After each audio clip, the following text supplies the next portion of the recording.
In his first foreign trip, President Volodymyr Zelensky makes a speech to the U.S. Congress, saying Ukraine will never give up on its war with Russia.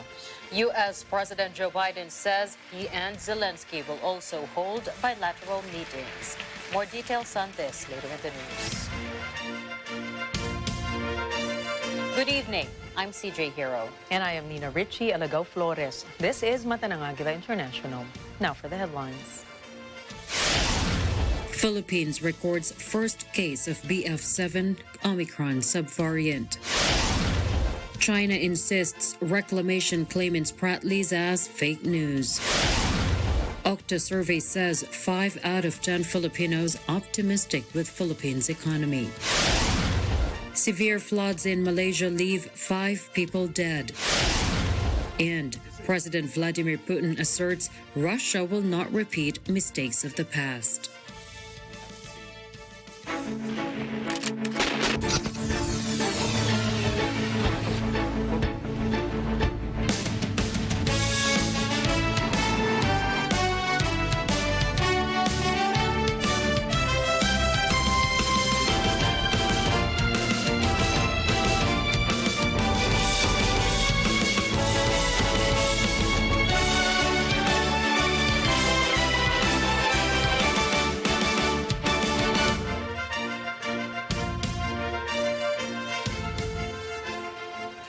The Department of Health has logged the country's first BF7 Omicron subvariant of COVID-19.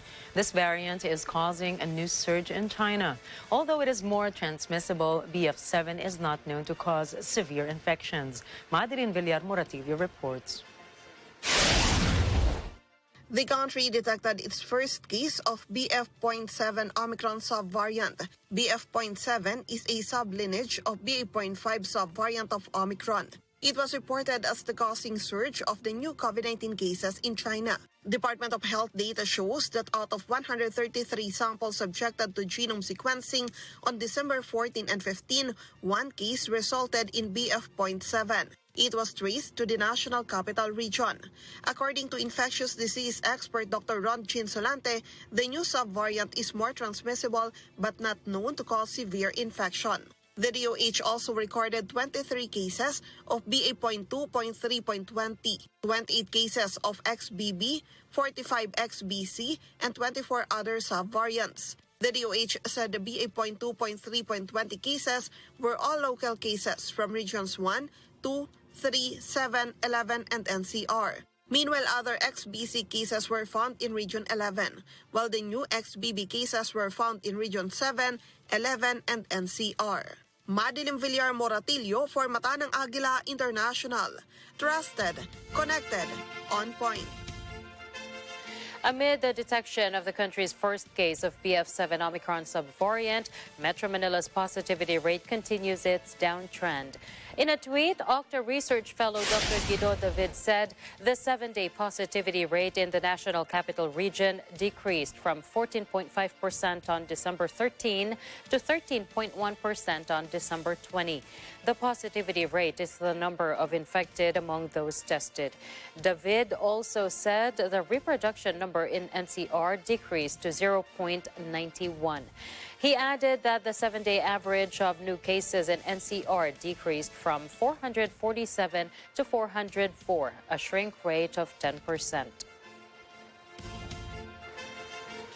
China has denied reports of construction and reclamation efforts in the unoccupied features of the disputed territory in the South China Sea. Beijing accuses the United States of stirring trouble, driving a wedge between China and the Philippines. Randy Bernardino reports. The Chinese embassy in Manila, branded as fake news, reports that it is claiming and conducting construction works in some unoccupied features of the Spratly Islands in the disputed South China Sea. In a tweet, the Chinese embassy agreed with the South China Sea, or SCS, probing initiative that the Bloomberg report is 100% fake news. The SCS probing initiative said the 4 features mentioned in the Bloomberg report, sandbars and formations of Langkiam Kai, Eldad Reef, and Whitsun Reef, naturally change every year based on the time lapse shown. The SCS probing initiative also said that Sandy Kai is occupied by Vietnam, and it's ridiculous to blame it on China. Eldad Reef or Malvar Reef and Whitson or Julian Felipe Reef are located within the 200 nautical miles exclusive economic zone or EEZ of the Philippines.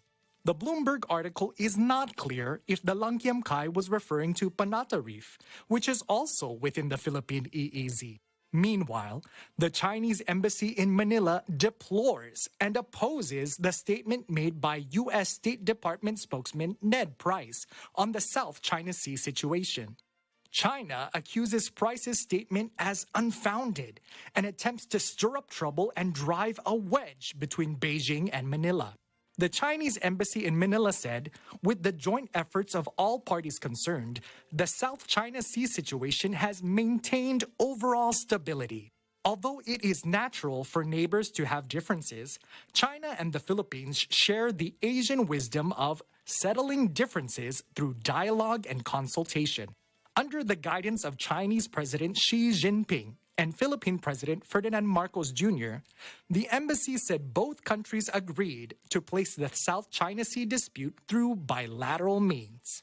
The embassy reiterated that Washington's statements do not help, but only serve U.S. geopolitical interests. China also urges the United States to stop using the issue to stir up trouble, sow discord between Beijing and Manila, and undermine stability in the South China Sea. Randy Bernardino from Matanang Agila International. Trusted, connected, on point.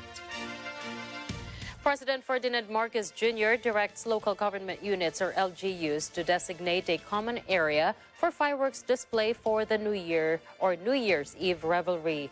This aims to minimize damage caused by fireworks like fire incidents. Eden Santos reports. President Ferdinand Marcos Jr. calls on local government units to designate a common area for fireworks display to avoid damages. This is in preparation for the New Year's Eve celebration. Ang gawin na lang natin ay I will enjoin the LGUs instead of allowing our people to have their own firecrackers, gumawa na lang kayo ng magandang fireworks display para sa inyong mga constituents. The President calls on the public to avoid using dangerous fireworks to celebrate the New Year. Marcos warns on the bad effects to health caused by firecrackers. Huwag muna tayo magpaputok. At alam naman natin kung minsan delikado yan. Lalo ngayon at maglalabas sila ng mga paputok na hindi natin alam kung saan galing, kung maayos ang pagkagawa.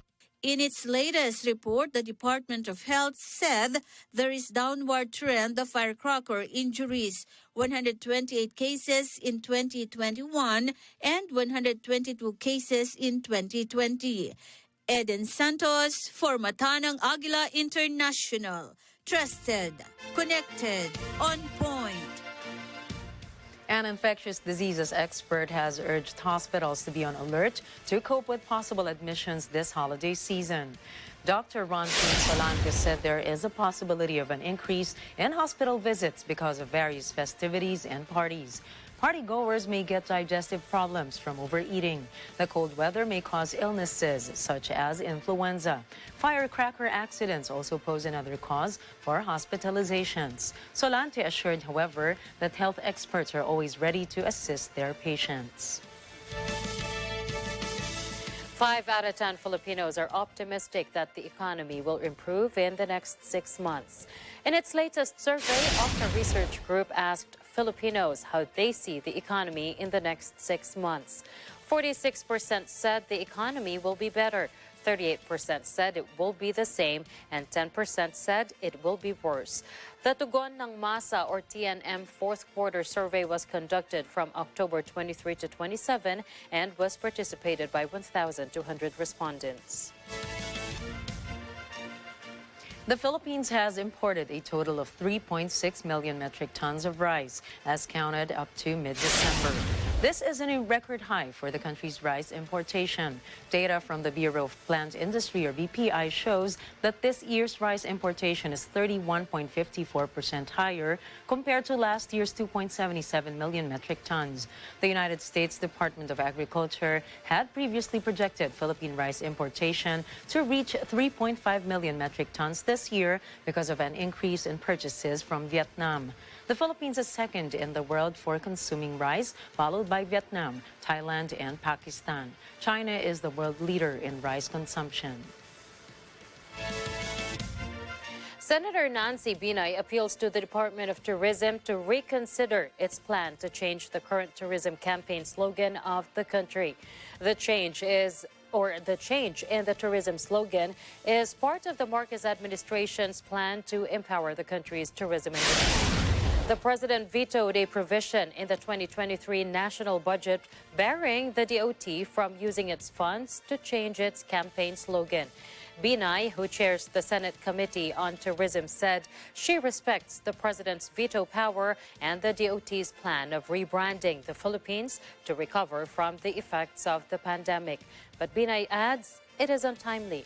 She says the government will spend millions of dollars to rebrand, apart from the costs of printing, marketing materials, and promotion for the new tourism slogan. Critics also predict confusion among tourists. Tourism Secretary Cristina Frasco, during her confirmation hearing, said the agency is studying a possible rebranding. The campaign slogan, "It's More Fun in the Philippines," would change to one that highlights the characteristics of Filipinos. Heads up, adventurers, there are 10 regular holidays and 7 special non-working days in 2023. With the strengthening of the country's tourism, you can now schedule your out-of-town trips and international vacations. December 30 is a holiday until the new year on January 1. January 2 is also a special non-working holiday, so you can plan 4 days of rest and relaxation. Expect a lot of vacationers from April 6 to April 10 because of the long holiday. April 29 until May 1st is a long weekend for Labor Day. June 10 to June 12 is also a long weekend for Independence Day. There will be 2 holiday weekends in August, the first one from August 19 to 21 and the second from August 26 up to the 28th. Other long weekends run from November 25 to 27, December 8 to 10, and December 23 to 25. Long weekends in 2023 come from Proclamation number 42, where President Ferdinand Marcos Jr. declared the regular holidays and special non-working days for the year 2023. The Department of Tourism says long weekends are a great way to boost the country's tourism.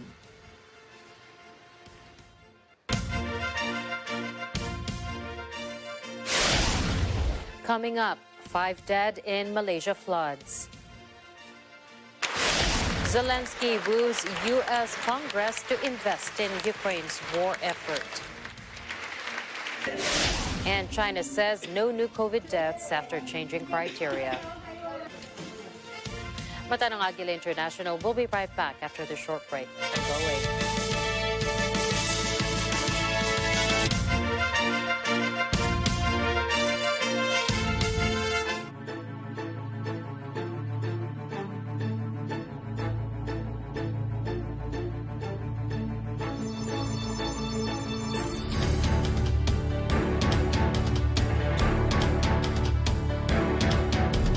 Dito sa UAE especially, they love Filipino. Kasi you work more than they expect. Actually, the Filipino communities here are very supportive. All the entrepreneurs here, binibigyan nila ng training how to handle businesses in Dubai. Not only in Dubai, but specifically in the UAE. As you can see, perhaps when you go to the streets, there's a lot of economic activity going on, and of course, for many of these companies, they rely on Filipinos as to run their offices, shops, to provide all kinds of services. You know, Dubai is a vibrant city. There is so much potential in the market. Women, they spend so much money in fashion. Open for business with Cesar Vallejos, Sunday, 9 p.m.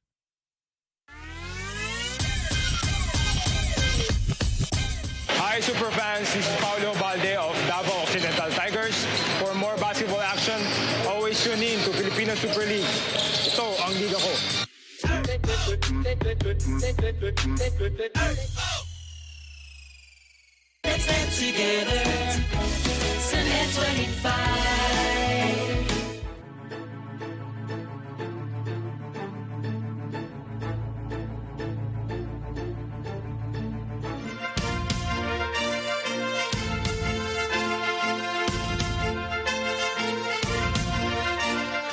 The news continues here on Mata ng Agila International.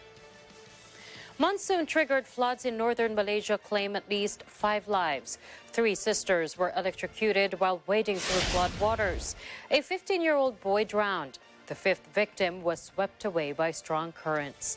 Authorities estimate more than 70,000 people in 2 states have fled their homes.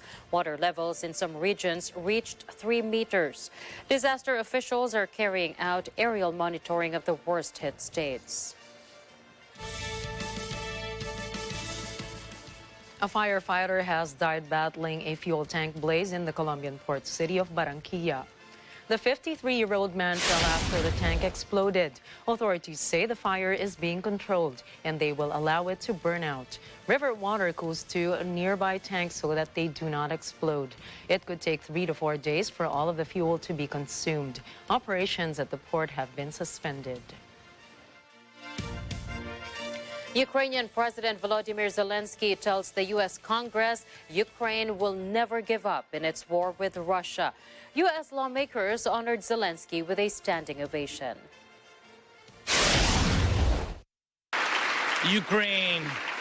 Ukraine holds its lines and will never surrender.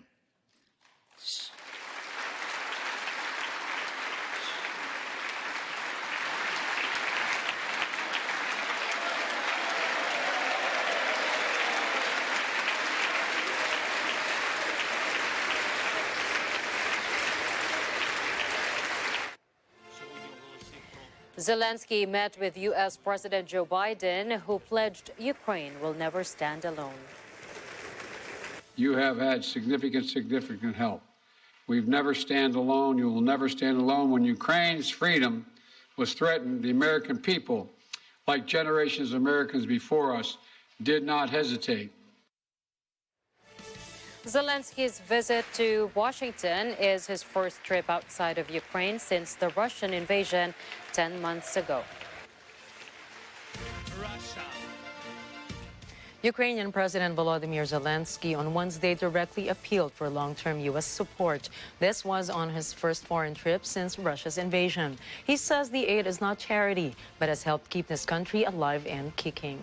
It's been 300 days since Russian leader Vladimir Putin attacked Ukraine with hopes of swift conquest. This has not stopped Zelensky from rallying support abroad.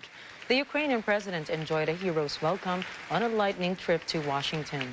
President Joe Biden committed nearly $1.8 billion in military supplies to Ukraine, including, for the first time, the Patriot missile defense system. Zelensky's media-savvy and rugged demeanor has helped rally world opinion. He wore his trademark green military fatigue during the White House talks. In his address to Congress, he handed over a Ukrainian flag fresh from the battlefield. As Congress finalizes a new package of $45 billion, Zelensky voiced his gratitude. He said the new year would mark the turning point in the fight against Russia. House Speaker Nancy Pelosi welcomed Zelensky in one of her last acts before Republicans take control. Pelosi likened the Ukrainian leader's address to Winston Churchill's visit in 1941, days after the Pearl Harbor attack.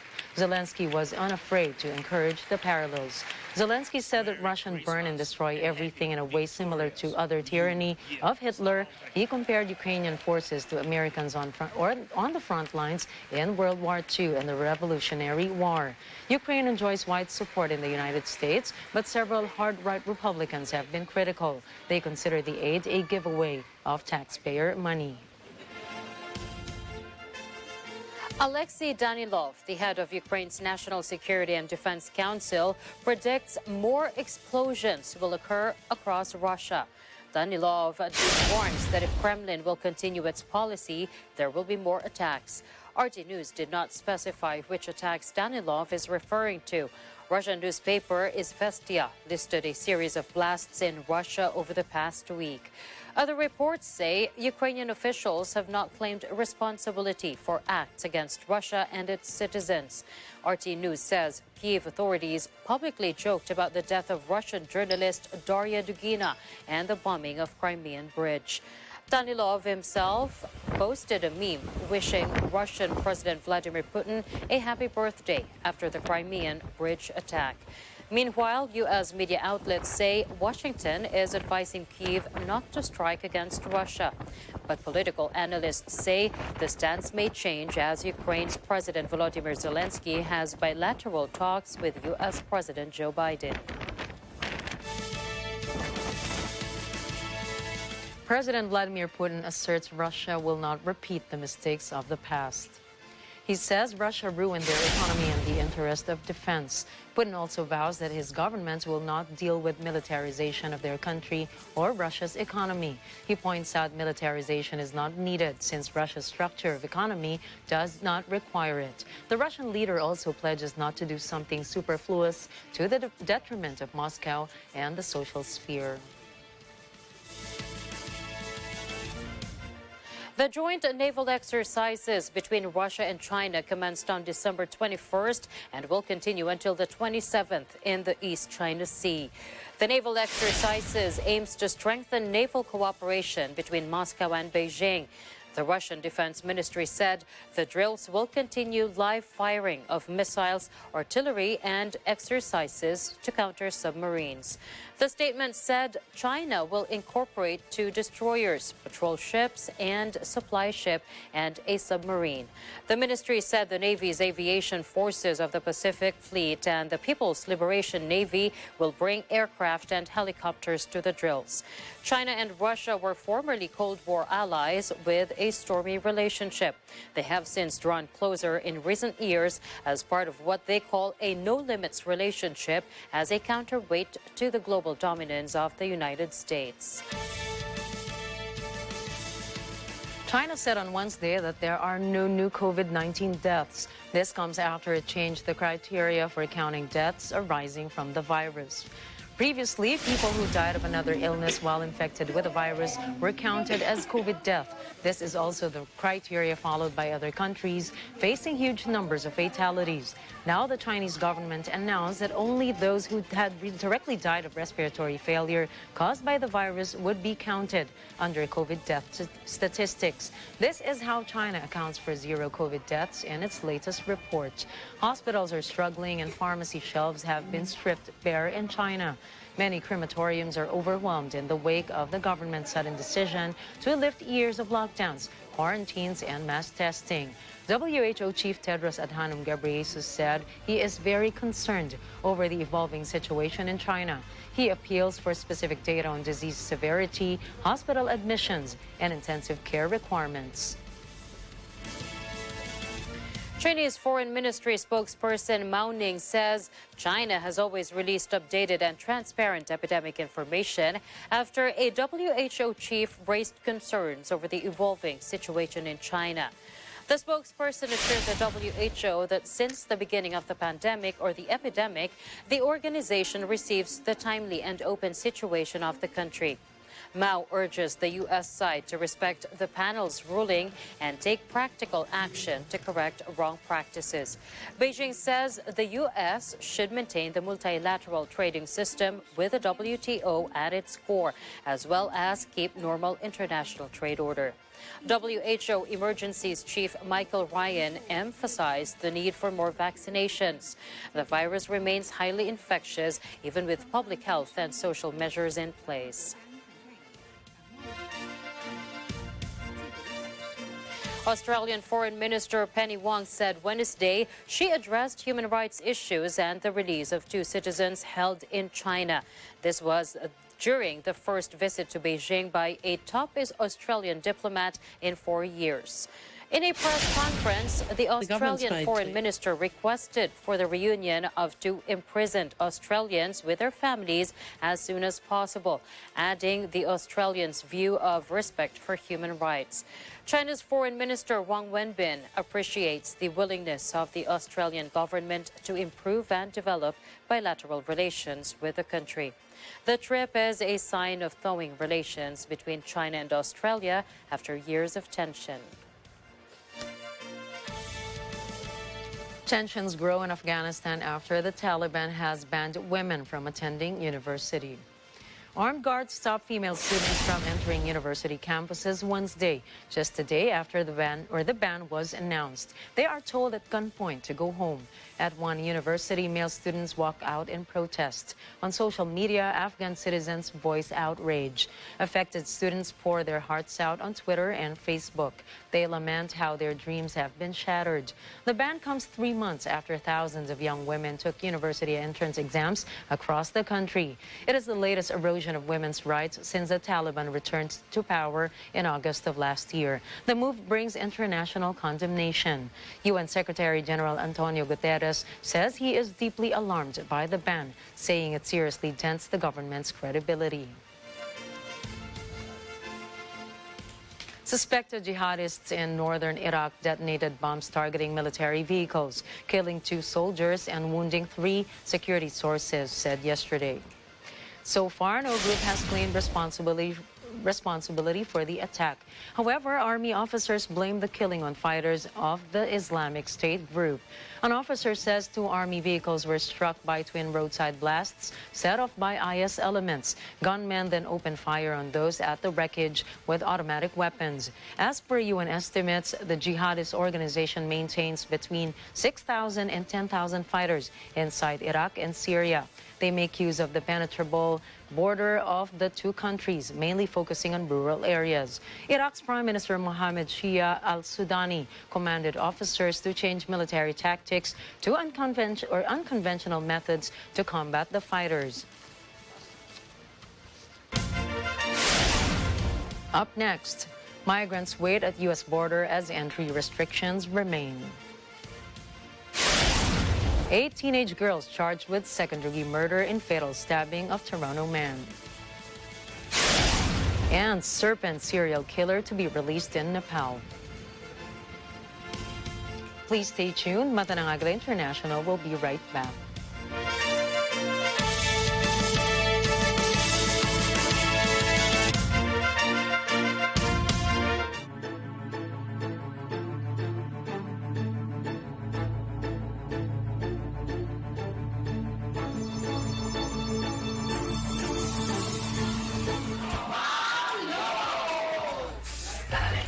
Nandun ka pa lang, pinapanood pa lang kita. Kailangan ko siyang ma-interview. At eto na.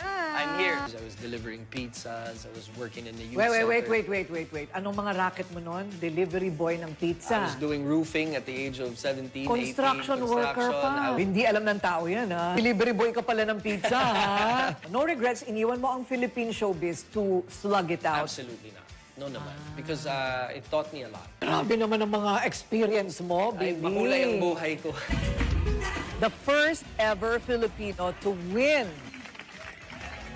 Dancing with the Stars, biggest in France. Hindi na ako masyado nakakalakad at that time sa rehearsal. I can't imagine what it did to your body. Ang daming matututunan ng tao sa kwento mo. Only on Karina Interviews. That's right.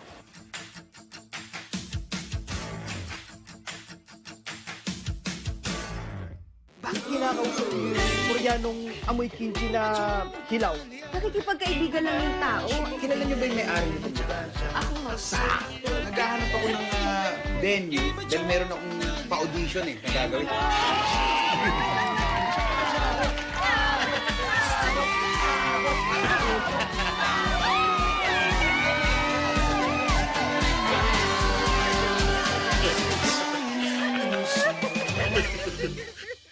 This portion is brought to you by Source Alliance.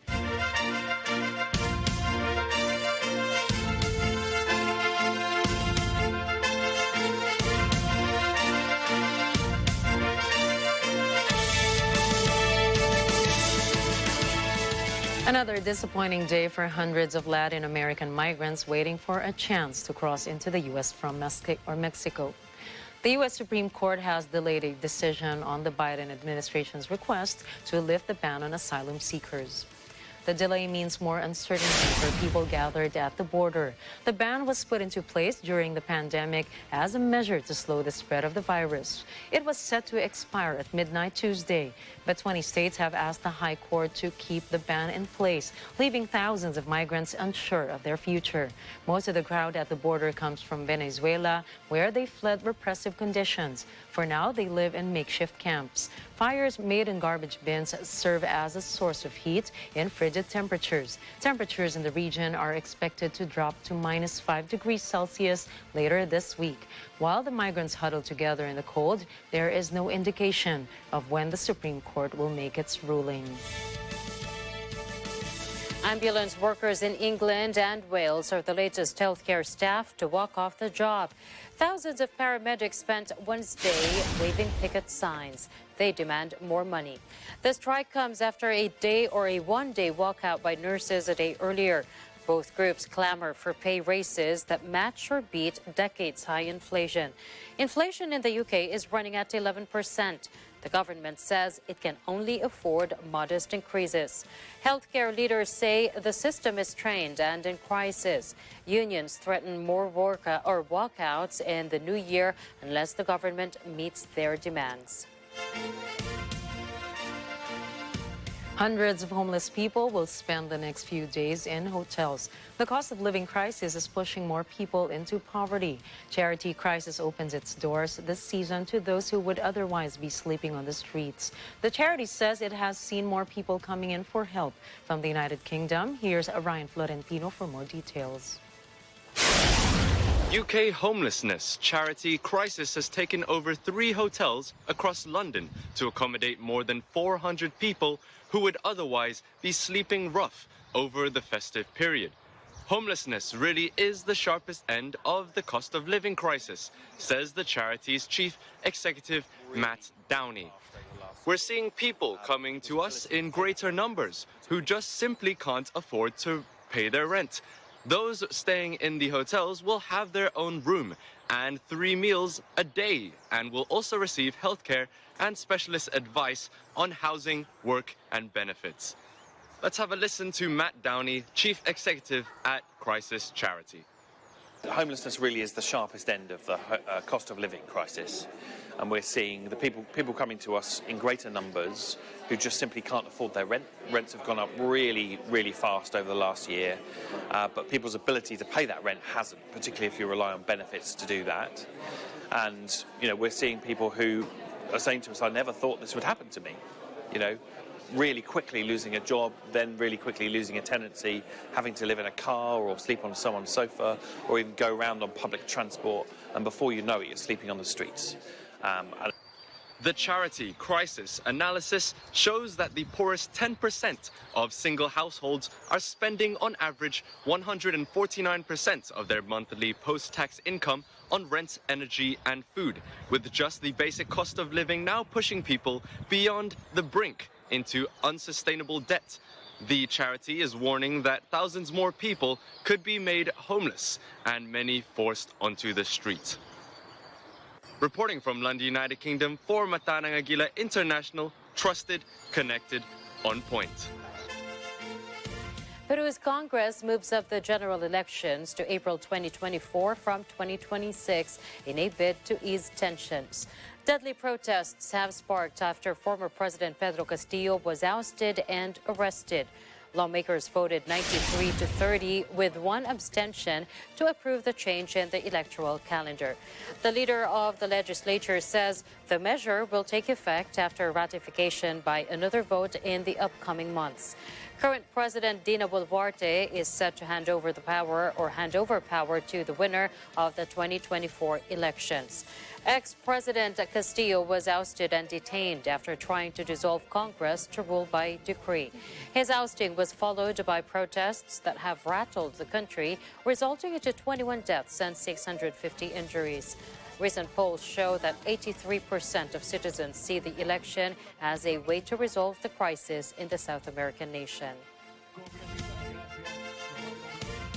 Veteran leader Benjamin Netanyahu has formed a new government to head the most right-wing coalition in Israel's history. Netanyahu secured a mandate to create a new government and conclude coalition talks before expiration. With the new government, Netanyahu ends Israel's unprecedented era of political gridlock. Netanyahu is Israel's longest-serving premier. He is currently fighting corruption allegations in court. Among his most controversial moves was giving an expanded security ministry to the head of the Jewish Power Party, who has a history of hate speech against Palestinians. President Cyril Ramaphosa says only a united ANC has resolved or can resolve the challenges facing the country. These include the ongoing load-shedding issues affecting the economy. The party remains deeply divided after it re-elected Ramaphosa, despite anger over a growing scandal, an alleged theft cover-up at Ramaphosa's farm. Ramaphosa says they can only confront the challenges if they are a united organization.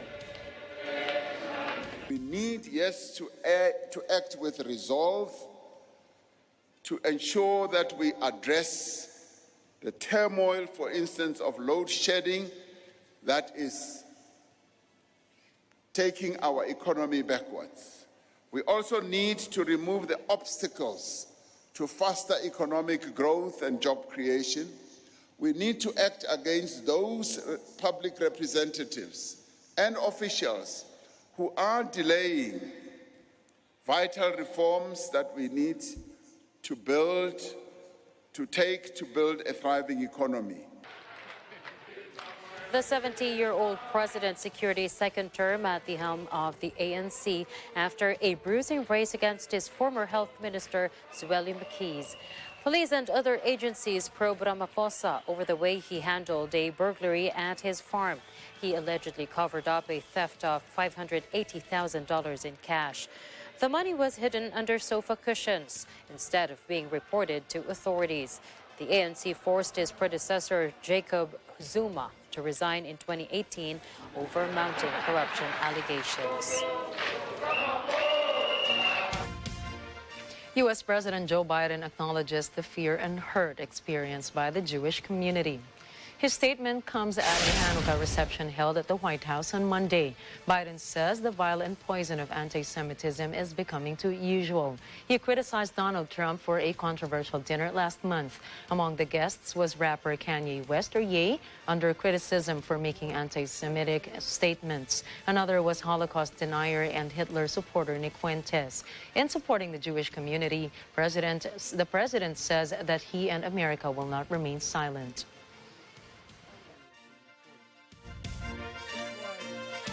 The Ways and Means Committee has voted to publicly release the tax returns of former U.S. President Donald Trump. Chairman Richard Neal says a summary of Trump's tax returns between 2015 and 2021 will be partially redacted and released within days. Trump submitted the tax forms when he was running for president and serving in the White House.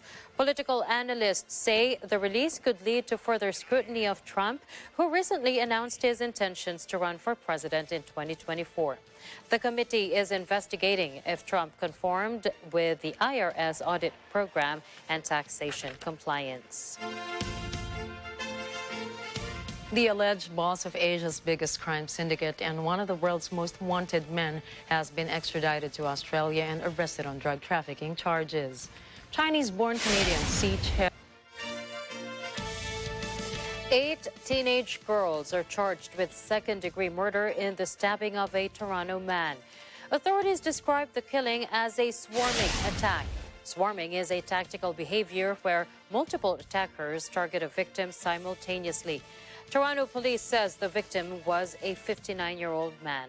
The murder occurred Sunday shortly after 12 a.m. following a report of the assault on York Street and University Avenue. Police say the victim was taken to a hospital but later died due to injuries.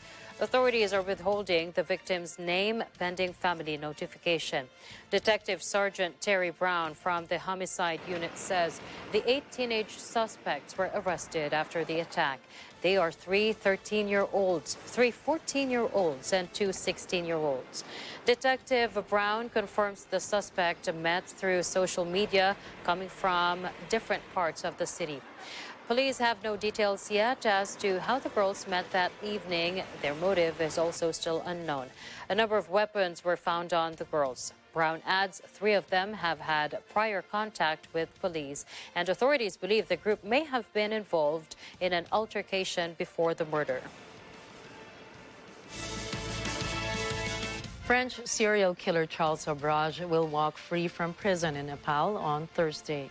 Sobrage committed a string of murders across Asia in the 1970s. He was portrayed as the serpent in a recent Netflix series. The 78-year-old has been detained in the Himalayan Republic since 2003.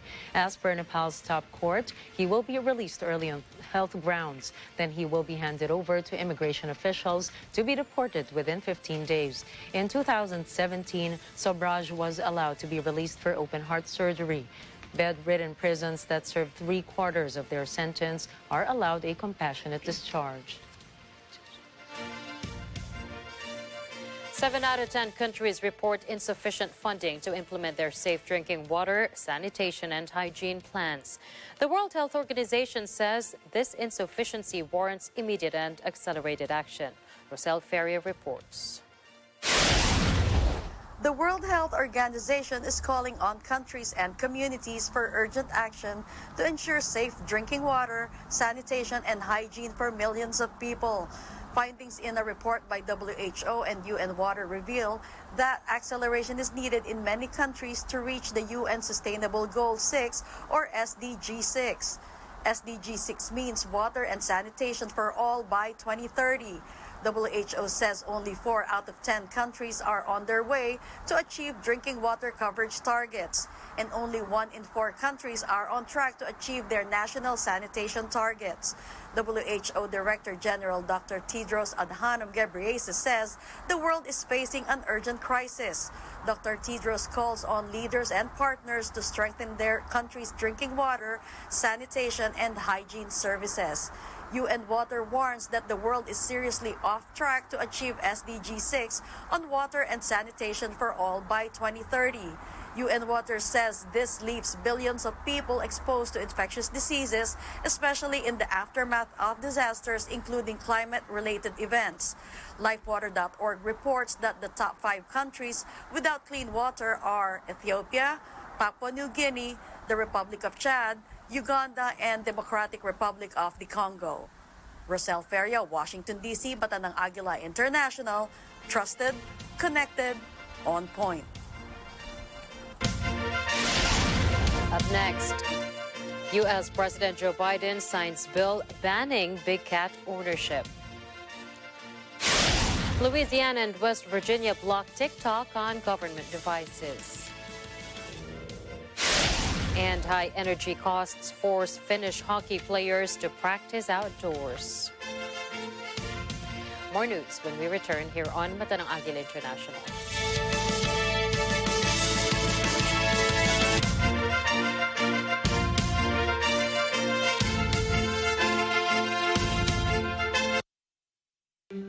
Alam namin ang iyong pagsisikap. Dama namin ang iyong mga sakripisyo.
U.S. President Joe Biden has signed a bill banning private ownership of tigers and other big cats.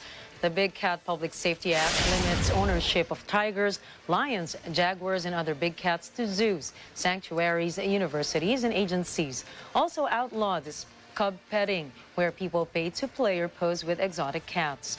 The bill prohibits direct contact between the public and big cats like that seen in the Netflix documentary Tiger King, featuring the exploits of flamboyant private zoo owner Joe Exotic. Exempted are current big cat owners. They are required to register the animals with the U.S. Fish Wildlife Safety. The advocacy group in defense of animals welcomed the bill's signing. It entails freedom for big cats from being forced into unnatural situations for entertainment, often pried away from their caged mothers. The U.S. finalizes its national standards for heavy-duty vehicles. The aim is to eliminate dangerous pollution and move closer toward the country's goal of zero emissions future. Melissa Potis has the details. The U.S. Environmental Protection Agency, or EPA, finalizes national clean air standards to cut smog and soot-forming emissions from heavy-duty trucks. EPA calls these standards, which begin with model year 2027, the strongest ever. This is the first update to clean air standards for heavy-duty trucks in more than 20 years. EPA says the new standards are more than 80% stronger than current ones. The final standards will reduce deadly smog and soot from new heavy-duty trucks. The agency predicts that by 2045, the Clean Trucks Plan will result in, but not limited to, up to 2,900 fewer premature deaths, 6,700 fewer hospital admissions and emergency department visits, 18,000 fewer cases of childhood asthma, 78,000 fewer lost days of work, and 1.1 million fewer lost school days for children. EPA says this is just the first action under EPA's Clean Trucks Plan to pave the way toward a zero-emission future. At present, an estimated 72 million people live near truck freight routes in America. This number includes the country's most vulnerable populations in historically overburdened communities. Melissa Potes, Washington, D.C., Mata ng Agila International. Trusted, connected, on point.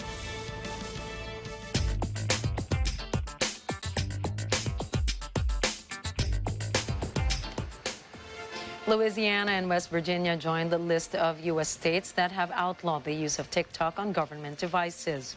The controversy around the Chinese-owned platform intensifies. Almost 65% of attempted connections to TikTok on smartphones were banned this month. Some congressmen advocated last week for a national ban on TikTok. TikTok expressed Monday its dissatisfaction in the latest moves. It says many states are jumping on the political bandwagon to implement regulations based on unsubstantiated claims about the application.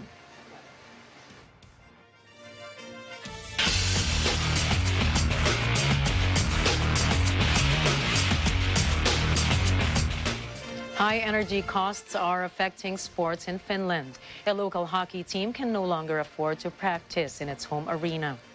The Finnish city of Oulu is just 200 kilometers from the Arctic Circle and faces cold temperatures. A lot of energy is required to keep buildings warm. Since Russia's war with Ukraine, the cost of energy has skyrocketed. As a result, ice hockey players are forced to practice in freezing temperatures at outdoor public rinks this season. That's had an impact on participation. The coach says several players have dropped out. They don't want to play now that the arena is closed. Government figures show energy costs have gone up by 40 to 60% in the last year.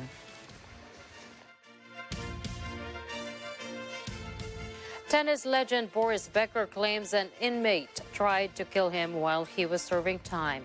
In an interview, he also claims a fellow prisoner tried to sexually assault him. Becker says the attacker was upset when Becker became friends with black inmates. He recalls shaking and shouting during the incident until other inmates came to save him. The German player says while in prison, he felt hunger for the first time in his life. But during his birthday, he says some prison friends gave him 3 chocolate cakes. Becker says his time in prison led to reflection. He says, or he is, a three-time Wimbledon champion and he rose to stardom in 1985 at the age of 17. He became the first unseeded player to win the Wimbledon singles title. But then Becker was convicted on 4 charges under the Insolvency Act. Court records say he illegally transferred large amounts of money and hid assets during or after declaring bankruptcy. He was originally sentenced to 30 months in prison but was released from prison early last week. The British government then deported Becker back to Germany.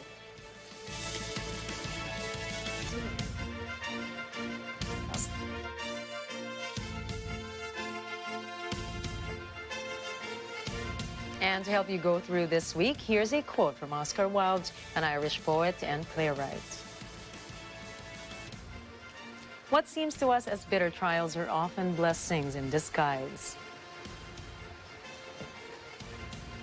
I have so much of that in my life. And it is beautiful, right? Sometimes you think it's unfortunate, you know, your life is not good, and then years later or moments later you realize, it worked out for the better. Yeah, and then at the end of it all, you realize it's all a matter of perspective. That's You choose to see things to be a positive one, or then it'll be positive. And that's a wrap for tonight's news. Catch the latest updates on our social media channels. I am CJ Hero. And I am Nina Richie Arago Flores. This is Mata ng Agila International. Trusted, connected, on point. Happy birthday.